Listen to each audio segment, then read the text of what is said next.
the work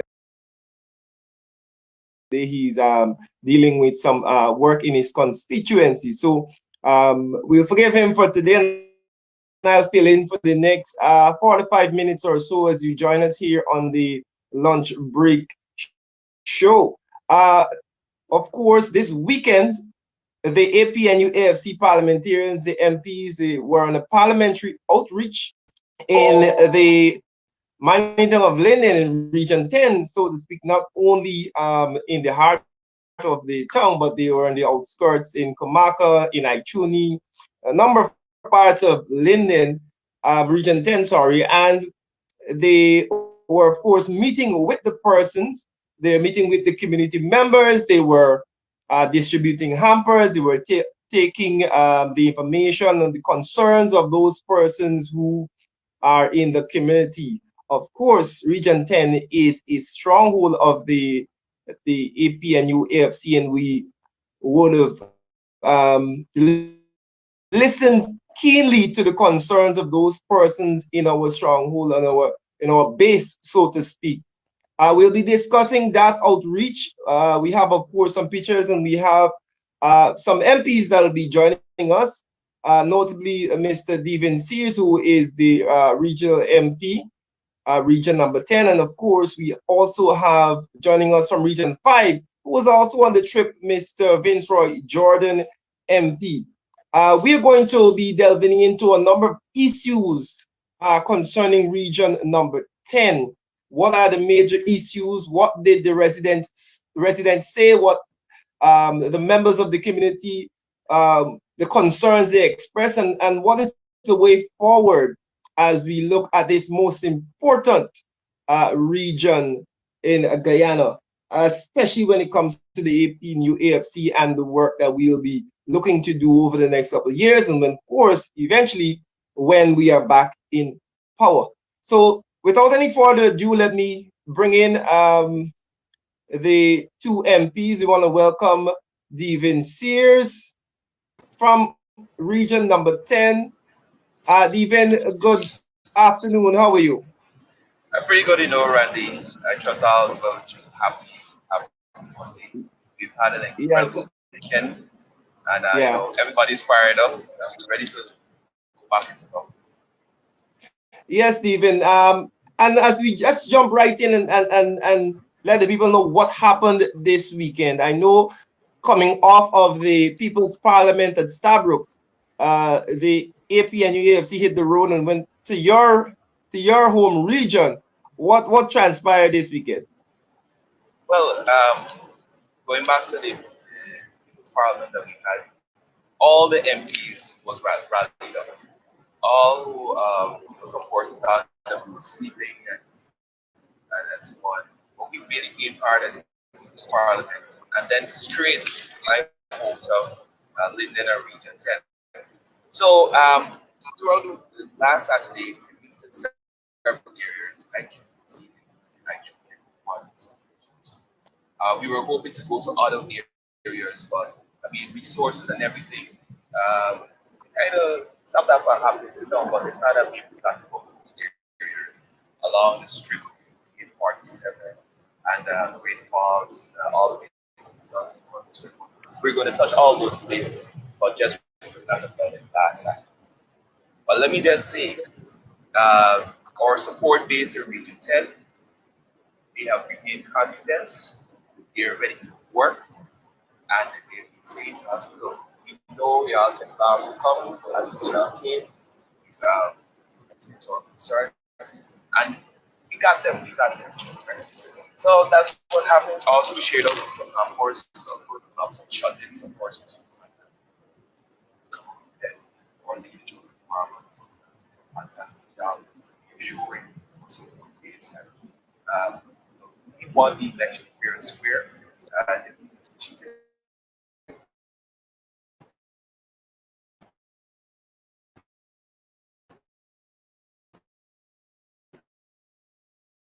And we're still here, we're still fighting. Yeah, even if we start to look at some of those issues that are playing out in Linden. I know that, and I'm going to divide them. Well, I grew up in Linden, and we had this running joke. We only had channel 11 and channel 8. I don't know what's the situation now, but I know that there is a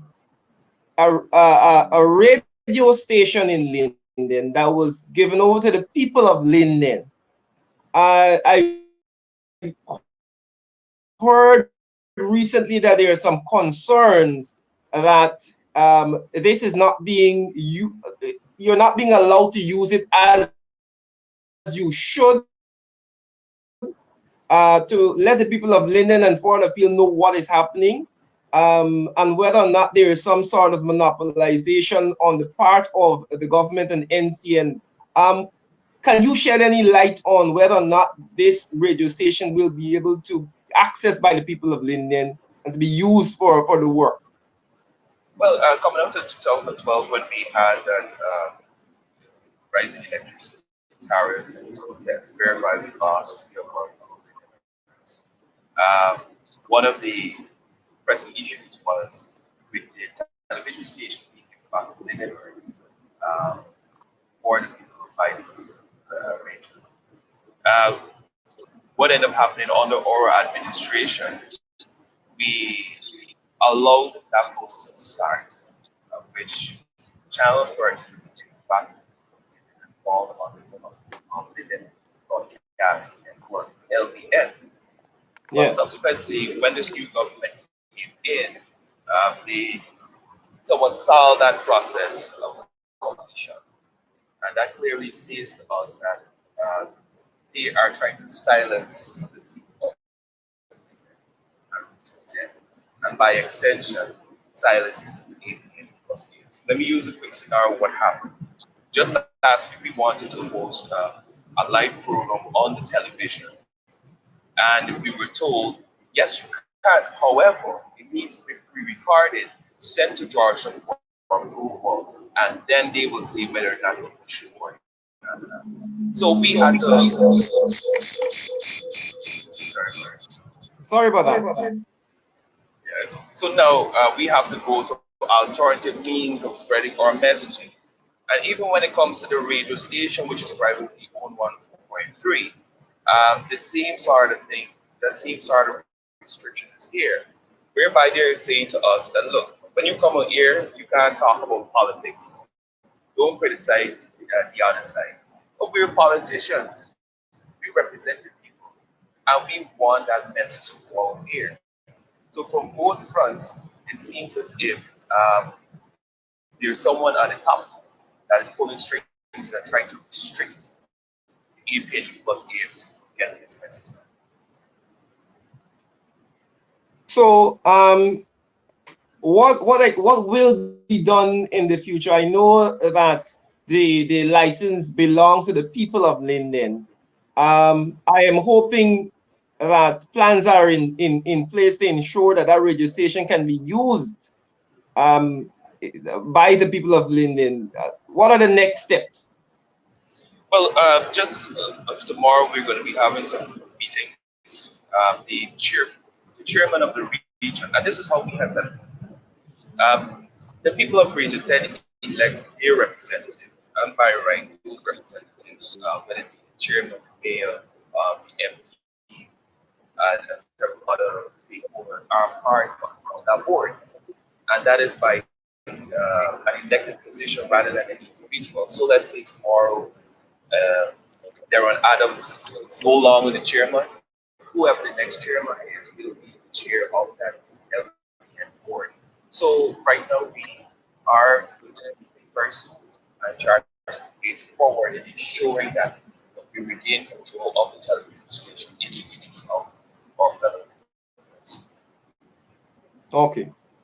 But we know Okay. in the past, Minister McCoy would have met with the NCN more than reference one, but nothing has been solidified in charging people. But but listen, we have fought what we can in terms of the television station. Persons dying because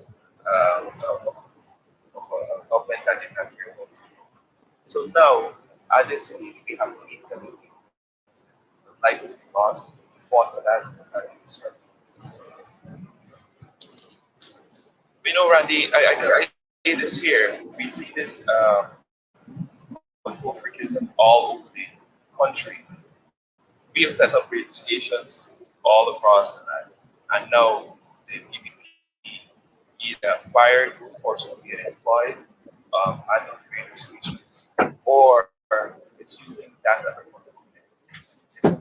being propaganda so the president's saying that we're not going to have that here. Okay, I'm happy that that is the position of the people in Linden. I'm very, very happy that that's the position of the people, because information is key. Understanding that there needs to be an avenue for persons to get the information, the correct, as we like to say on these shows, the credible and valid information that is coming out of Linden. We're going to let's kind of backtrack to the event that we had this weekend. I know the leader of the opposition was up there. What were some of the major concerns as you were going through the communities with the other MPs that were raised by some of the residents in Linden? But one of the things that came up that is prominent right now is the election petition.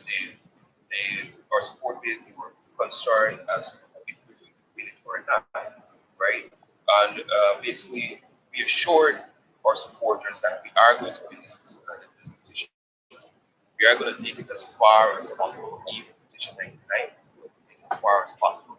But we know that the PPP, they're going to use their tools, they use the manipulation tactics, not to ensure that we get to the petition court, what we're going to push. But in the same breath, while we're prepared for the petition, hearing all these statements, we are full campaign mode, because when we win it, we still have to go to election. I know that's Randy, that's why I'm wearing my t-shirt, right? My AFT plus AFT t-shirt. We're ready, we're ready, we're ready. We had some other issue whereby supporters believe that we're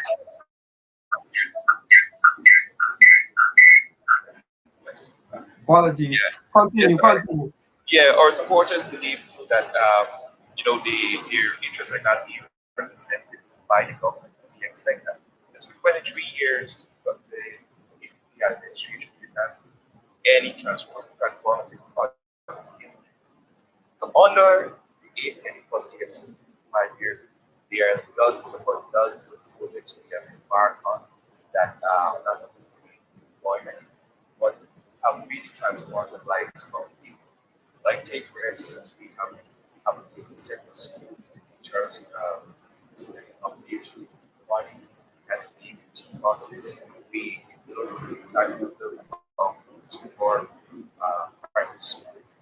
So, period, some of the required sector. And by the way, we have a healthcare center, doctors, waters, water ambulances, and this route we have a modern station, hospital officer. Even we're having some trouble.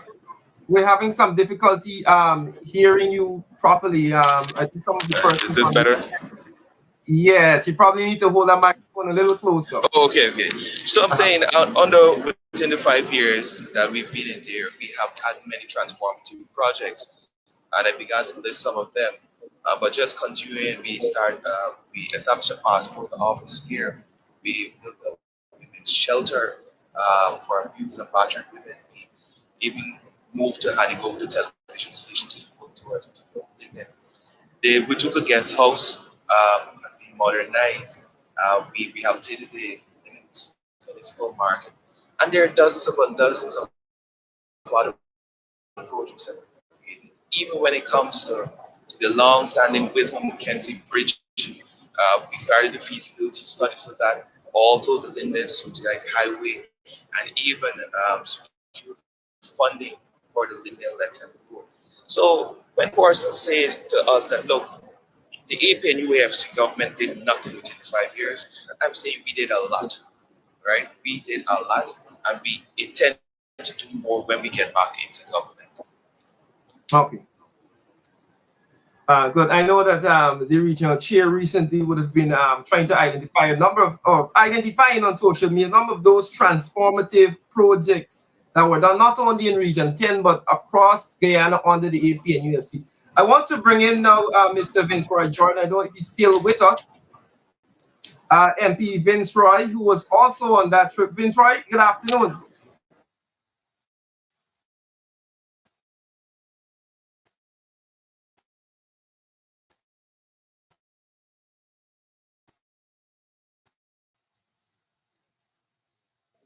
Hi, good afternoon, Andy. Hi, good You afternoon. hearing me? Yeah, we hear you loud and clear. We hear you loud and clear. I know you Thanks were, for having me. yes, I know you were also in Region 10 and you were part of that outreach. Uh, what was that experience like, and how did the residents take the visit by the team? Right. So thank you very much for asking, Randy. It was a good experience. One that I can say that it really brought out the full potential of the coalition parliamentary opposition, and the team was greeted by the residents of Comaka, Three Friends, and Mariah Elizabeth, where I was, in a very unique way, I would want to put it. Because I was expecting that when I get on the ground, people would ask questions in various forms of where were you, what were you doing, and all this, the likes. But Mm, when we got there, the residents immediately began to tell us about what we did for them, Randy. And that was mm, completely, I call it amazing. They spoke about the roads that we would have built to improve their lives. They spoke about the bridges. They spoke about internet access. They spoke about CDC development. And only to know that all those developments that would have taken place in that community, or those communities rather, they're destructive elements of the PPP now. So the residents were actually speaking about the developments and ready to complain about what the PPP is now doing. For example, in one area of Komako, they are now damaging the road that the coalition built. And so we eventually had a look at a wide cross section of the community. The residents also spoke about the grave concern where they spoke about dismissals of staffers of NDMA and the ambulance brigade here in Region 10. Many persons might not be aware of what is happening directly with those peoples. We have a number of youths who have been dismissed since the coalition went into office, since the PPP rather went into office, uh, and through the NDMA, some 60 something young people, and now they're targeting the ones belonging to the ambulance brigade. And it's very disturbing and disgusting to know that it is happening among predominantly our black people, Randy. mm. Hmm. So I know, just remind us about the communities that you would have visited. You were part of a team. We know the team. The entire team was split up around Region 10. Where were you, and uh, they how did they respond to the hampers that were brought and distributed? Right. Well, as I said earlier, I was along with Miss Annette Ferguson and the Honorable Jurata Finance. We were in Kamako, Three Friends, and Mariah Elizabeth. Okay. And there we met Randy with a woman by the name, I must point this out, a woman by the name of Miss Lorimer, Leah Lorimer. Mm, She is one of the recipients of the hampers that we distributed, and she was clear to point out to us that she was deprived of the $25,000 COVID cash grant relief that the PPP administration is present was distributing in Region 10 and as a matter of fact across the country. And so she was so much thankful for the hamper that we took to her simply because she could now benefit from something. And she expressed her gratitude by saying she did not receive it from the government of the day that is responsible for ensuring that she gets some amount of relief for COVID, but she got it from the parliamentary opposition, and so she was thankful. And to my surprise, Randy, that woman is 90 years old, 90 years old, who happened to be a shut-in, and Yes. you would deprive such a person. So that is a level that the PPP and the activists, the workers, they're going to. That's the level. Yeah. Apart from her, there were a number of other persons who received hampers. Persons, we ensured that youths receive hampers, Randy. We ensured that shut-ins, we ensured that those in vulnerable situations, that they receive hampers. And so when we touch the entire community of Three Friends, Komaka, and Mariah Elizabeth, at the end of the day, we can safely say that it was a success and the people welcomed the coalition MPs. Yeah. MP, I know you're responsible for region number 5. Are you seeing similar That's things? right. How the COVID team would have been in your region already? Are some of Right. the problems similar in region 5? Oh, Randy, they're very much similar. Very, very much similar. You had cases in Region 5 whereby persons were told point blank that you did not support the PPP, and so you would not be receiving the cash grant. Now, Randy, you tell me, how can you associate COVID relief cash grant with whether you supported the PPP or not? It is completely ridiculous. That is something that belongs to every household, as they put it. And it is supposed to be evenly distributed, and it should not warrant the call for race, class, color, or creed. You understand? And so it is a similar thing in Region 5, and I can also speak safely for Region 6. So I think it's in the nature of the PPP and the people that are associated with the PPP. So, were there any attempts made by the coalition to get the names and the contact information for those persons who were left out, so to speak, and to make representation for them? Yes, well, actually, we launched a platform on social media, and a system whereby you can get your names recorded, your address, telephone number, and such like, and we will compile a database, and then we can, at the end of it, make the necessary representations for those persons who were deprived. Such persons are persons who might have been two and three in one building, but they represent the different households.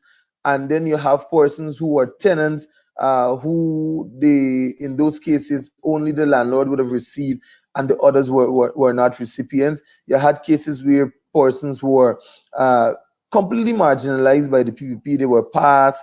Some people were just not given, as I said, because he supported the coalition and such like. So those persons, we have a system whereby we gather the information and then we make the necessary recommendations and representation. Yeah.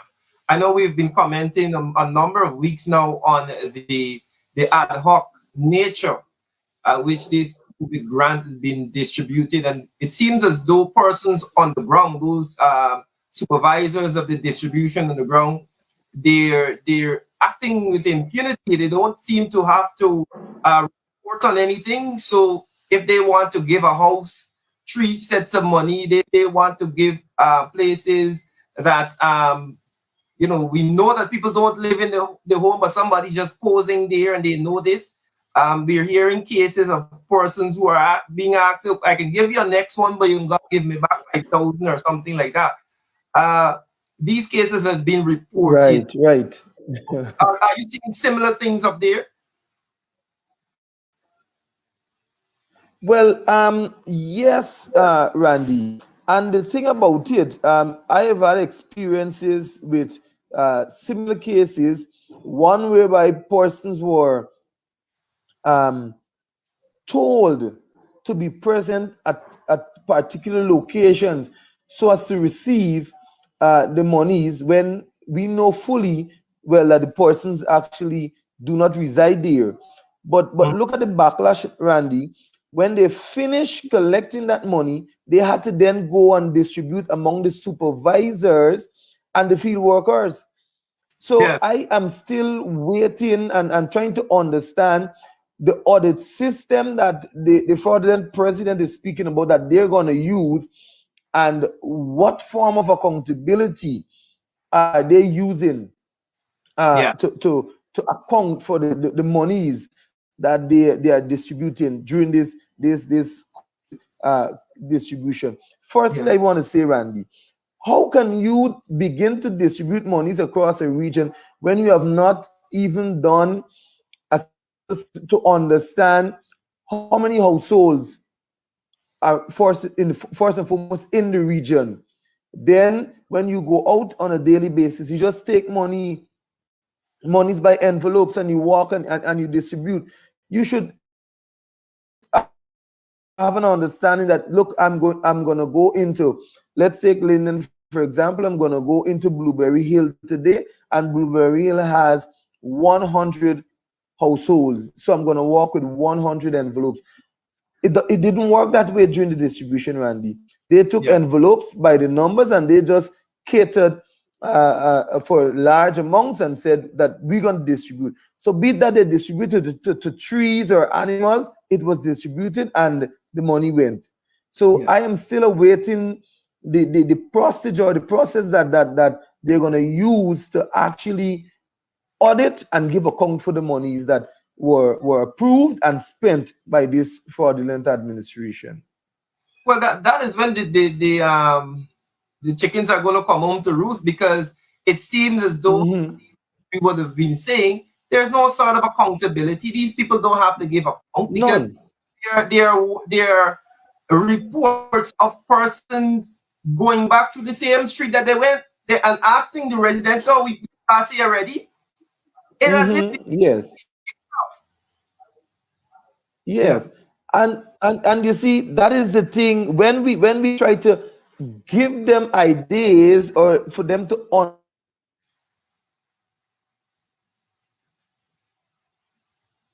process of I think Mr. Vince Roy's internet is giving some trouble on that end. We will come back to Vince Roy. I think we still have Mr. Devin Sears with us. Devin, I want to. I, I know that you are the chairperson of the tourism committee in Linden there. I want to switch gears a little bit and talk and what you guys are doing in Linden. I know you recently held the Linden Music Festival, Music Awards, sorry, which was a great success, and persons are hoping that that is expanded nationally. Some have called for the Minister of Culture, Youth and Sport to take up the challenge and have a national music awards, of course, led by the Lindeners taking the lead. I know that earlier or in the early part of the year, I can't remember exactly which part. I know it's the first quarter. You normally have Linden Chong Week, but we know what is happening with COVID. What are plans, if any, for any sort of tourism activity this year in Linden? Well, Randy, I must say that the first ever Linda Music Award was a success. Thanks to you and your team for playing the integral role, because we knew, given the whole COVID-19 pandemic, we were able to have a large crowd and large gathering, but we did it mostly virtually. So thanks so much. This will be an annual event. This will be again in November. and we have young artists and young talent coming out. And yes, we really hope it can go nationally. We're in talks with a few persons, right, stakeholders to take it nationally. And this year we'll give recognition to the artists that are being those persons will take to the industry.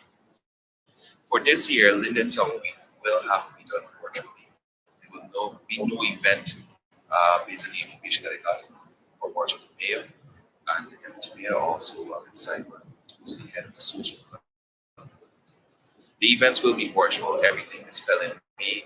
Even the parties will be virtual. The all black party, like we did last year, will be virtual, all white, the colored party. So we're going to be fetting in our homes where we're safe and we don't want any of those super spreaders. Generally, when it comes to tourism in Linden, we've seen a spike. We have about 300 persons coming to almost every weekend. Seemingly, it's a concern for us because we don't want large gatherings. But how they come whether by family or little things, and they take part in kayaking, sightseeing, those things. So we're really grateful for that, and that is keeping our economy here in Linden moving. But there are some Okay. challenges. There are some challenges in that we've had horses very important link. It's an access point to the site. We found horses with a lot of dump garbage here, but that through our leadership to the Linden Parents Council, assistance from Yeah. outside, that entire area is clear We're now. having some difficulty hearing you, but we're getting most of it. Let's figure I can just assist our audience here.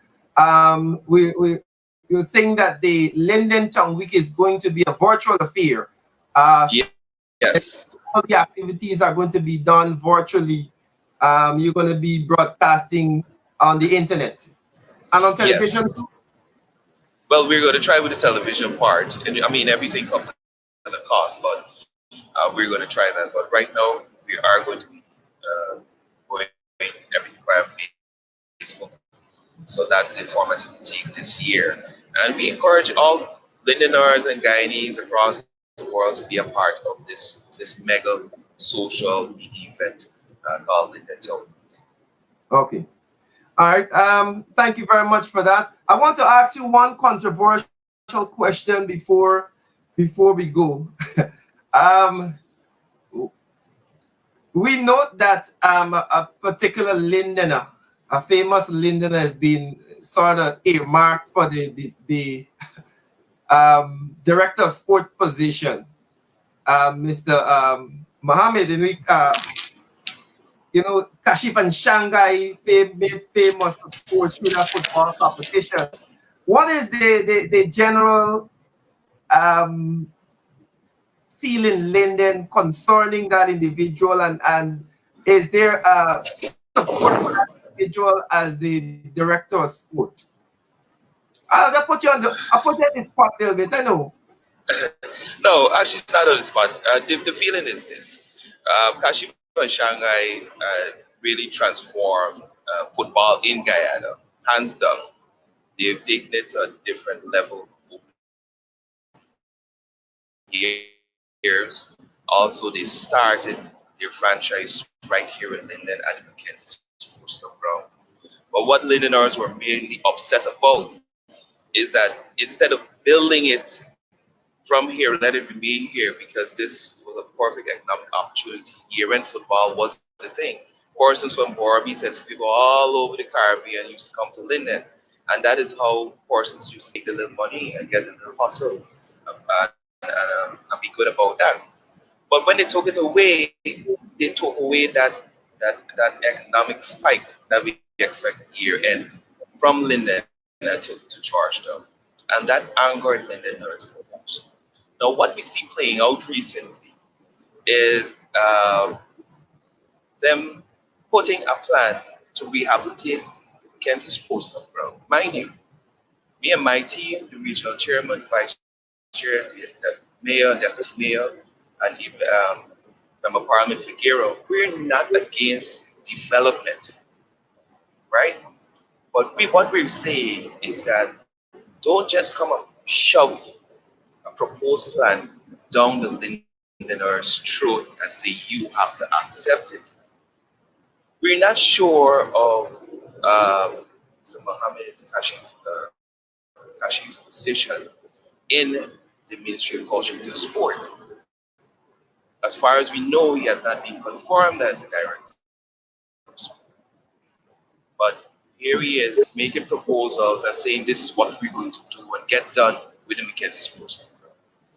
And one of the loose statements that has been made is that look, we're gonna tear it down, is we there in government, right? And we're gonna do what we want. No.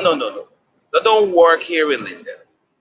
You consult with the people, have their input, have a community buy-in. So when the structure is erected, Londoners claim ownership of it. Another thing that we were looking at is the financial aspect of things. Now, if you're going to take $20 million just to tear down a site and then rebuild it, we're saying, look, $20 million, can rehabilitate sports club maybe? I'm not a contractor. But if you're going to be having a budget of maybe $500 million,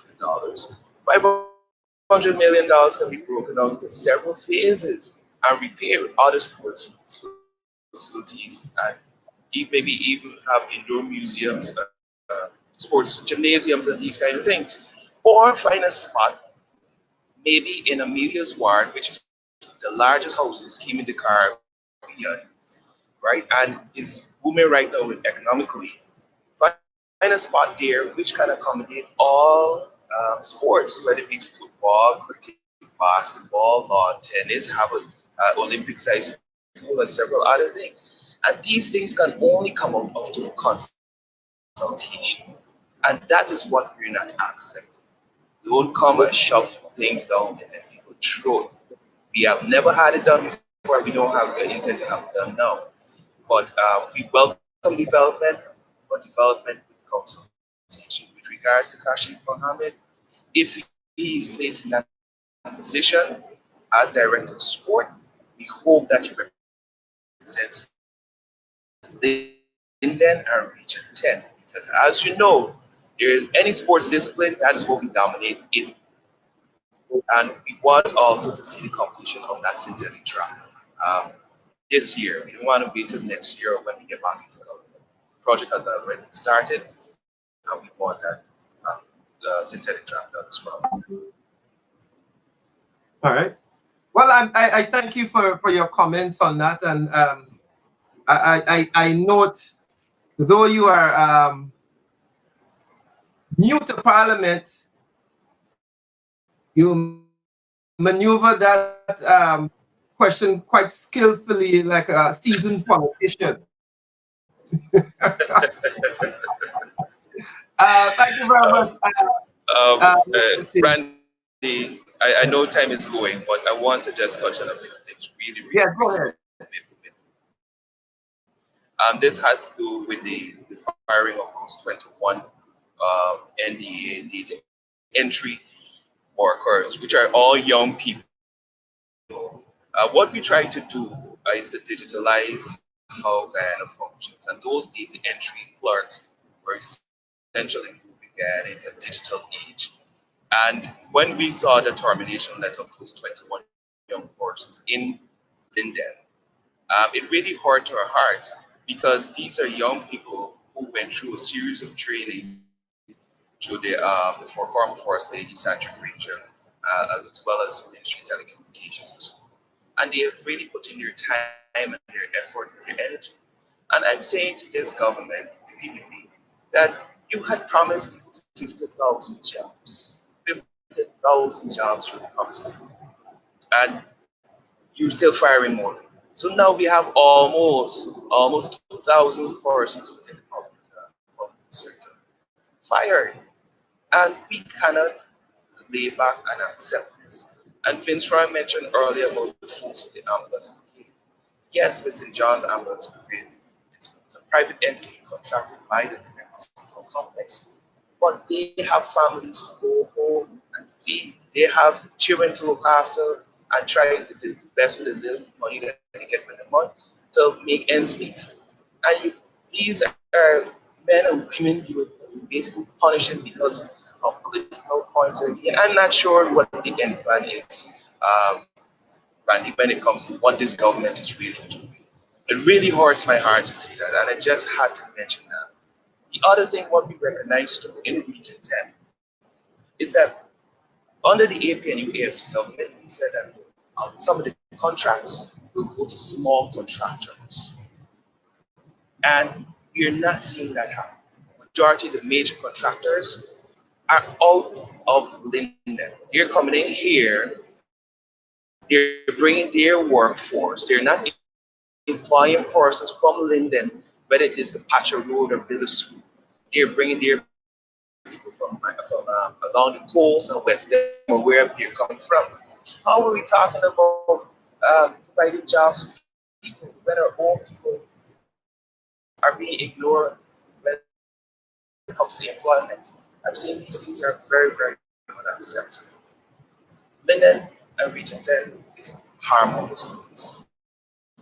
This is a place where you can come and relax, whether it is your Indian, Armenian, Portuguese, whatever it is, we hold each other as one. You will never find a person going out there and say, look, I am African or I'm Indian. You hear them saying, I'm a Lindener. And that is what we tears to our heart. When we saw the appointment of board guardians, which was predominantly Indo-Guyanese or Indians, we said this has never happened before. What we try to do is to have a balance. If you have Africans, you have Indians, you have some Portuguese, we wanted a balance. And it seems as if now we're going down a racial line. And these are some of the things that is really, really hurting us as members and as Region 10 residents. But we're going to continue fighting, and we encourage those who are watching this live right now. This message that we're sending is not just for you alone. We want you to go and tell your neighbor that look, these are the issues that people in Guyana are being faced with, and we have to address them and let them share it with someone else. Because if we're going to be locked out of state media, the newspapers, television stations, whatever it is, we're going to use this platform to spread our message. And we depend on you to help spread it for us as well.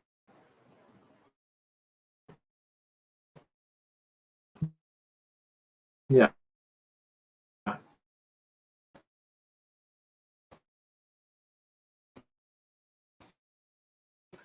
We thank you for bringing that to the attention of the public. For those persons who are now joining us, we're in conversation with MP Devin Sears from region number 10. We were just talking about a number of things. What he mentioned last, of course,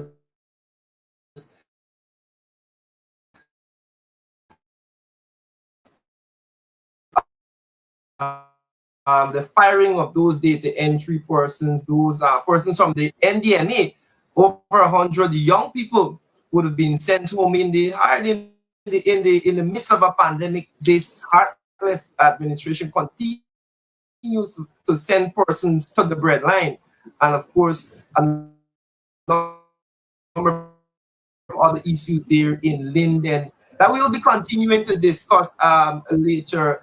Devin, we want to thank you very much for joining us this afternoon, and we hope that you come back as these issues come up. The forum is always here for you to come and discuss that. Yes, thank you. Long live the APNU AFC. God bless you. Thank you very much, Mr. Devin Sears. If you're now joining the lunch break show, of course, I'm standing in for Mr. Christopher Jones, who is on some duties this midday. We're having conversations with Mr. Devin Sears and Mr. Vince Roy Jordan, MPs, both MPs. Vince Roy is going to be rejoining us now. We were having some conversations about your outreach, Vince Roy, to region number 10. And of course, we want to continue on that same vein. and you're about to tell us there are some developments, some things that you found in Kamako. Yes, Randy. So thanks again. And while on the trip in Kamako outreach, and Mariah Elizabeth, three friends, there's something important that one must understand today. The public must be aware of how callous and cruel the PPP administration could be. The main water stream coming from the Demerara River, Randy, which the people use for drinking, bathing, laundry, dishes, you name it. It is the main source of water. It has not been cleaned since the PPP administration took office. All that it needs is a simple experiment to clean it up.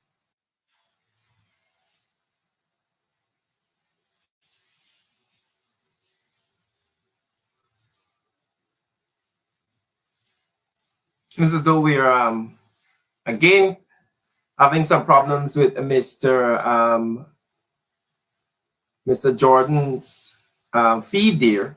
We're gonna ask the operator, yeah, to bring me back in. So yes, talking about the trip this weekend by the parliamentary opposition into Region 10.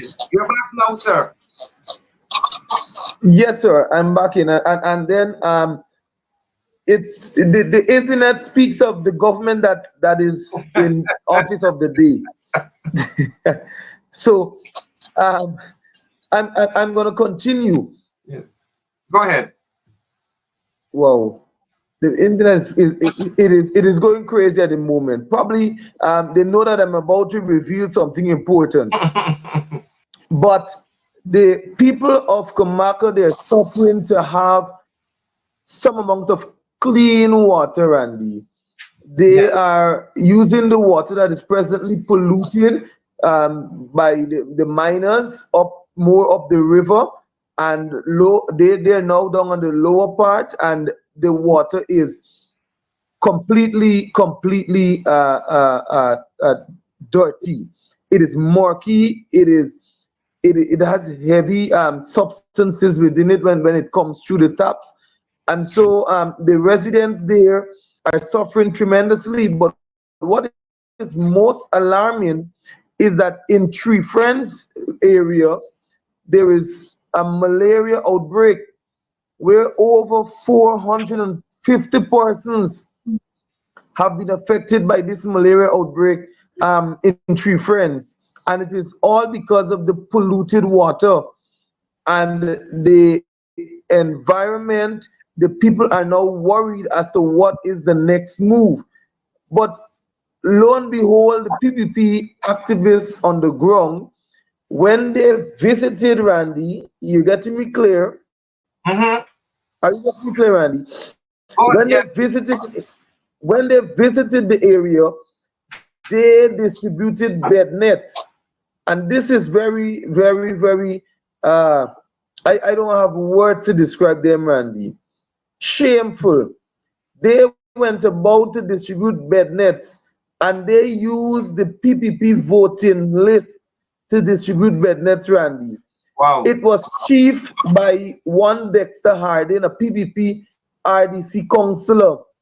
They went to every red house, as I would put it. You know, the former president, David Grange, would normally say, we don't have red and green villages, but they went to every red house and gave them bed nets and the necessary pills that they had to get. And they skipped each and every greenhouse and neglected them, failing to give them what is most vital at this time, and that is the bed net and whatever other stuff they had to distribute, water treatment pills and such like. Randy, it is we have come to a point or a time when we see that the PPP doesn't care about Guyanese. The PPP doesn't care about the well-being of our people. They are more concerned about just ensuring that a few people are taken care of, enriched, and just a few are safe. But when we look at that community, Randy, we have Africans, Amerindians, East Indians. It is mixed. And they have done the same thing to all the races simply because they are coalition supporters, Randy.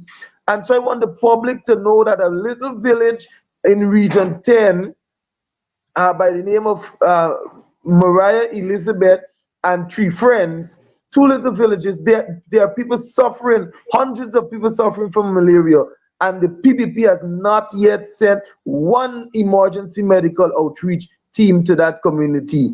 And what surprises the entire thing now, Randy, is that one of the residents there, who is 90 years of age, I mentioned earlier, she is affected by the same malaria.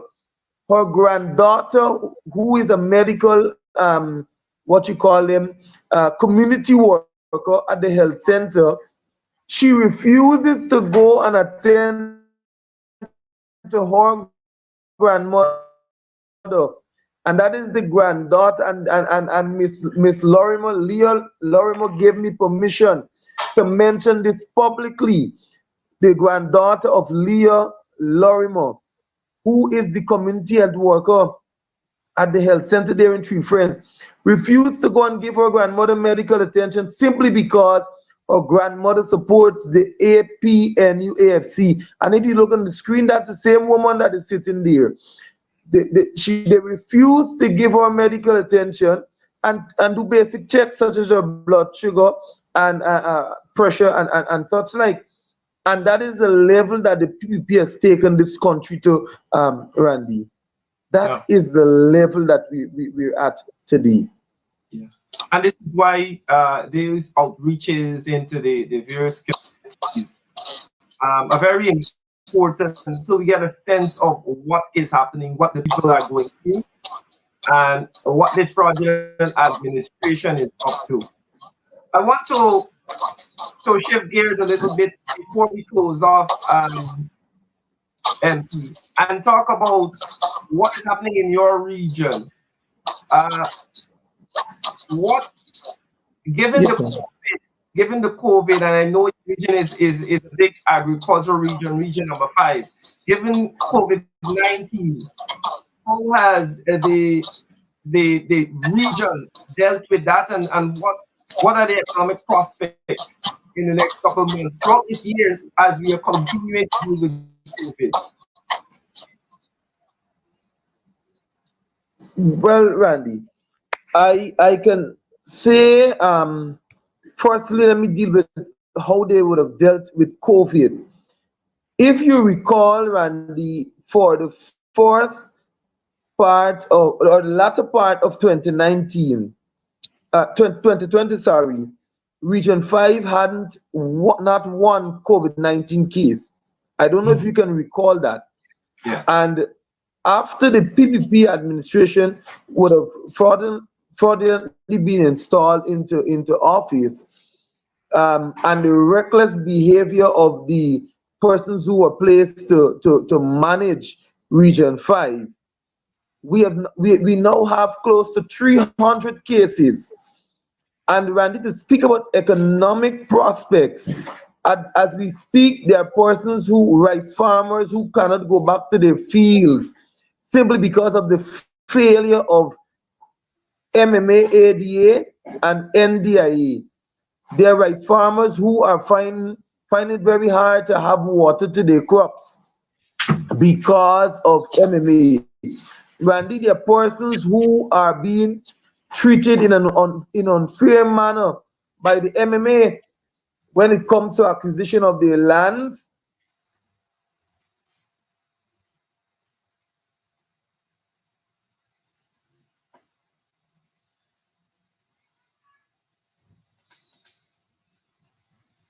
Right. We know we've been experiencing technical difficulties all day, but I think we're fighting through it. We're fighting through the technical difficulties we're having there with the connections with the MPs. But as he would have been explaining just now, there are a number of issues as it relates to agriculture in region number 5, along with the mismanagement and the ad hoc nature in which they are distributing those COVID grants. I think, MP, you can continue.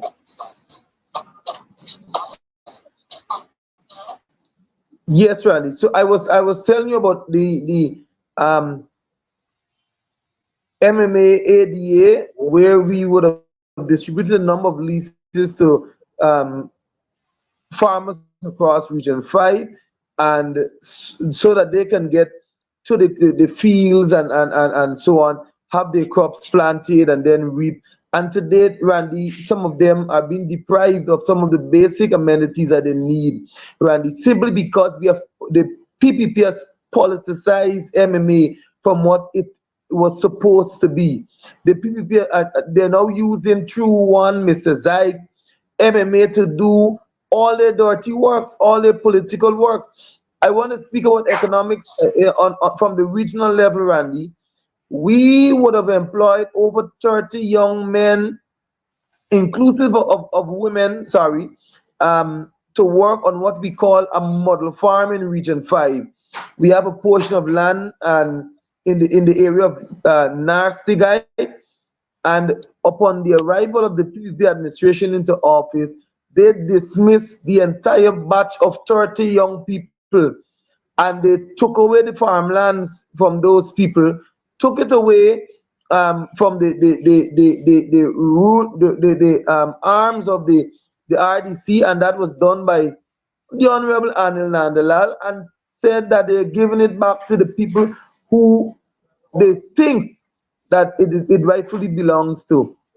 And today, those lands are full of bushes, and no one is utilizing those lands, Randy. Yeah.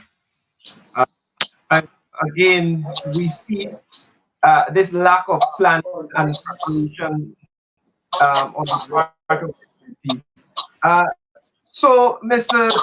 MP Jordan, what's next for what's in the future? I know you would have been part of that debate, right? But what is in the future for Region 5 in terms of the economic things? What programs are in place that these residents can expect in the next coming months?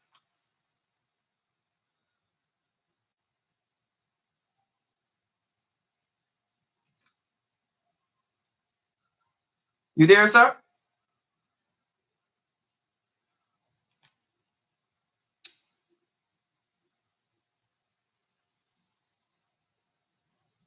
I don't know if MP Jordan is hearing me.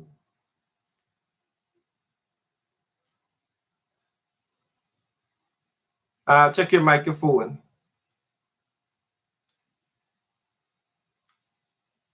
Are you hearing me? Can you go again, Randy? I didn't get you just now.